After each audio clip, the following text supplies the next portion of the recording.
Salam əziz abituriyentlər, hər birinizi xoş gördük. Dövlət İmtahan Mərkəzinin 5 aprel tarixində 9-lar üçün keçirdiyi birinci zona ingilis dili suallarının doğru izahları ilə tanış olaq. 13-cü sualdan başlayaq. Burada bizdən yiyəlik halda olan doğru cümləni istəyir. Baxaq görək cavabımız hansıdır. Birinci cümləyə baxırıq ki, I left my dog at Diana's. Bilirik ki, bəzi isimlər var ki, ikinci isim ixtisar olurdu. Diana's house kimi. Ona görə bir doğru cavabdır. 2-də isə my neighbor's door, mənim qonşumun qapısı is painted. Bu da yiyəlik haldır. 1 və 2, yəni C variantı olur 13-də. 3 niyə olmaz? Bu iscəmdə həm təkdə olmaz belə, çünki oğlanların 2-dən çox əli olardı. 4-də isə kökdən dəyişən cəm isimləri var ki, men, children, women və s. Apostrof S olardı yiyəlik hal, burada isə S apostrof veribdir. 14-cü sualda deməli, neither nor, either or bilirsiniz ki, bağlayıcı bölməmizdə vardır. Neither or yoxdur, both or deyə bir şey yoxdur, either nor yoxdur, neither and də yoxdur. C variantı nə də neither nor doğru cavabdır.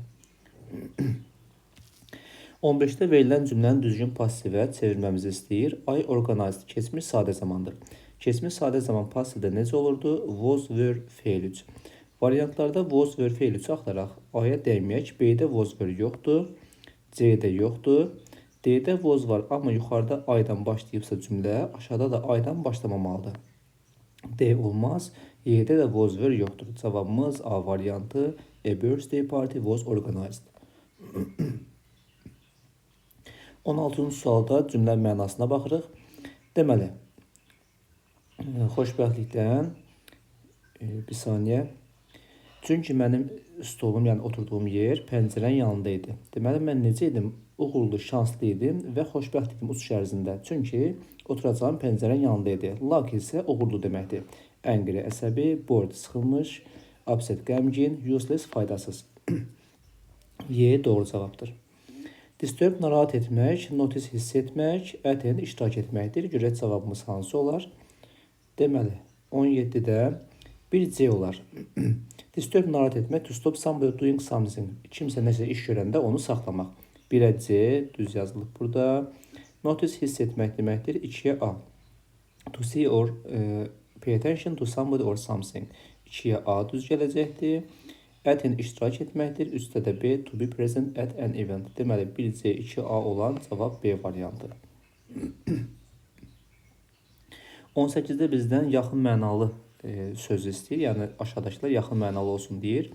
B-də spoil korlamaq, clear aydınlaşdırmaq, repair təmin etmək, destroy məhv etmək, D-də tell demək, count saymaq, Y-də strange qəribə, ordinary adi. Tired, exhausted, hər ikisi yorğun deməkdir. Cavab A variantı.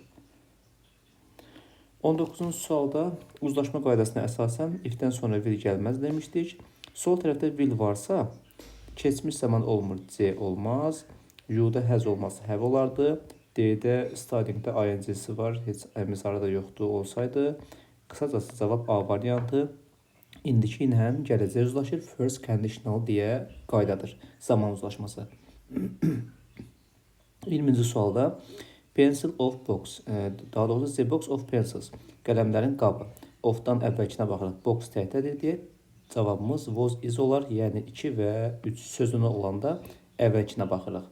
2 və 3 cavab B variantı.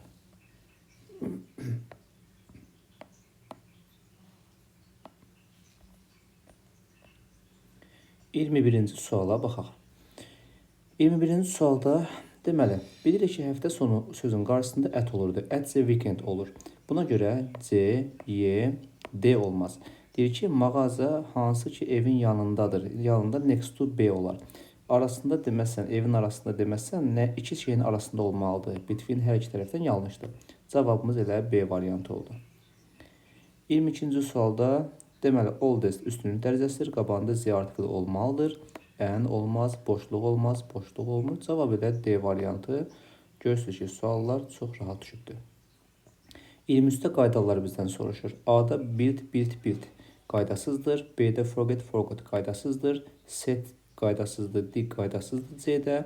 D-də send, leave, elə ikisi də qaydasızdır. Cover da olur. Sneeze it, introduced olur. Cavabımız Y variantı. Bizə qaydalı feillər lazım idi. Crowded izdihamlı, dolu, mild, mülayim, ordinary, adi, sadə. Məsələn, birdən B-ni uyğunlaşdıraq. Crowded izdihamlı, having a lot of people or too many people. Elə birə B düz gəlir. B-dən gedək. B doğru cavab olacaq yəqin ki. Məsələn, ordinary adi deməkdir. Not unusual, yəni qeyri-adi olmayan, 3-də də A olan elə B-miz düzgün cavabdır. 25-də cümlənin sonunda söz önü var. Baxaq. Where did they get these unusual paintings from? Onlar bu qeyri-adi rəsm əsərlərini haradan aldılar? Who from kimlə aldılar? Cavabımız elə 3-4 doğru cavabdır.